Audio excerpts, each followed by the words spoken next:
யோபு அதிகாரம் 10. என் உள்ளம் என் வாழ்வை அருவருக்கின்றது. என் ஆற்றாமையை தாராளமாய் கொட்டி தீர்ப்பேன். உள்ளத்தின் கசப்பினை நான் உரைத்திடுவேன். நான் கடவுளிடம் சொல்வேன், என்னை கண்டனம் செய்யாதீர். என் மீது நீர் சாட்டும் குற்றத்தின் காரணம் என்னவென்று சாற்றுவீர். என்னை ஒடுக்குவதும் உமது கையின் படைப்பை இகழ்வதும் உளுத்தர் சூழ்ச்சியில் உளம் மகிழ்வதும் உமக்கு அழகாமோ? ஊனக்கண்களா உமக்கு உள்ளன? உண்மையில் மானிட பார்வையா உமது பார்வை? மானிட நாள்கள் போன்றனவோ உம் நாள்கள்? மனிதரின் வாழ்நாள் அணையவோ உன் ஆண்டுகள்? பின் ஏன் என் குற்றங்களை துருவி பார்க்கின்றீர்? ஏன் என் பாவங்களை கிளறுகின்றீர்? நான் குற்றமற்றவன் என நீர் அறிந்தாலும் உம் கையினின்று என்னை தப்புவிப்பவர் ஒருவருமில்லை.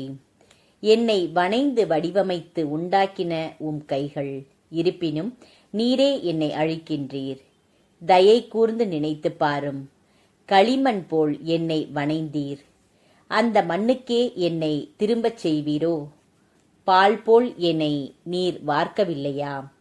தயிர் போல் என்னை நீர் உறைவிக்கவில்லையா? எலும்பும் தசைநாரும் கொண்டு என்னை பின்னினீர். தோளும் சதையும் கொண்டு என்னை உடுத்தினீர். வாழ்வையும் இரக்கத்தையும் எனக்கு வழங்கினீர். என் உயிர் மூச்சை உம் கரிசனை காத்தது. எனினும் இவற்றை உம் உள்ளத்தில் ஒளித்திருந்தீர். இதுவே உம் மனதுள் இருந்ததென நான் அறிவேன். நான் பாவம் செய்தால் என்னை கவனிக்கின்றீர். என் குற்றத்தை எனக்கு சுட்டி காட்டாது விடமாட்டீர். நான் குற்றம் புரிந்தால் அதை என் மீது சுமத்தாது விடீர். நான் தீங்கு செய்தால் ஐயோ ஒழிந்தேன். நான் நேர்மையாக இருந்தாலும் தலை தூக்க முடியவில்லை. ஏனெனில் வெட்கம் நிறைந்தாலும் வேதனையில் உள்ளேன். தலை நிமிர்ந்தால் அரிமா போல் என்னை வேட்டையாடுவீர். உம் வியத்தகு செயல்களை எனக்கெதிராய் காட்டுவீர். எனக்கெதிராய் சான்றுகளை புதுப்பிக்கிறீர். எம்மீது உமது சீற்றத்தை பெருக்குகிறீர். எனக்கெதிராய் போராட்டத்தை புதிதாக எழுப்புகிறீர். கருப்பையில் இருந்து என்னை ஏன் வெளிக்கொணர்ந்தீர்? கண் ஏதும் என்னை காணும் முன்பே நான் இறந்திருக்கலாகாதாம்? உருவாகாதவன் போலவே இருந்திருக்க கூடாதாம்? கருவறையிலிருந்தே கல்லறைக்கு போயிருப்பேனே. என்னுடைய நாள்கள் சில மட்டுமே.